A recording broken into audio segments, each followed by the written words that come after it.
This North Carolina state representative is switching parties after claiming she was shunned by her fellow Democrats only a few months into her term. One of her former colleagues says this is not too different from the deception portrayed by New York Congressman George Santos. Here's a look at what's going on in North Carolina's state politics there. Tricia Cotham campaigned as a Democrat's Democrat, winning a contested primary in a heavily Democratic district. Just 5 months after winning her seat, she announced she's leaving the party and joining the Republicans. She claims she was mistreated by the Democrats because of her close friendships with Republican leaders, including House Speaker Tim Moore. I was shunned. I was called a traitor. You can't trust her. Cotham said she was harassed, belittled, and even bullied, and was told not to come to caucus meetings.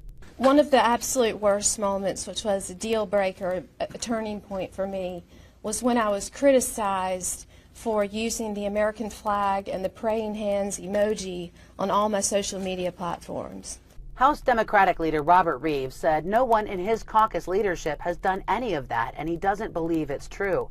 He said he and Cotham have been friends for many years, but he says she should resign because her district voted to elect a Democrat. Not dissimilar to the George Santos situation in the sense of you can't tell voters that this is who you are, and they vote you in based on that, and then, they get a whole another thing. Reeves said he hopes Cotham will stay true to the issues she campaigned on, like abortion.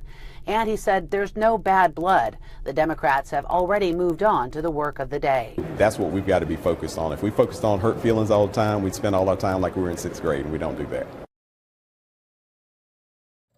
So interesting there. That does happen from time to time. You do see that. Lawmakers switching parties midterm, and that is what has happened there with that North Carolina state legislator switching from the Democratic Party to the GOP. So we'll follow up on that if there are any more comments, any more fallout from that.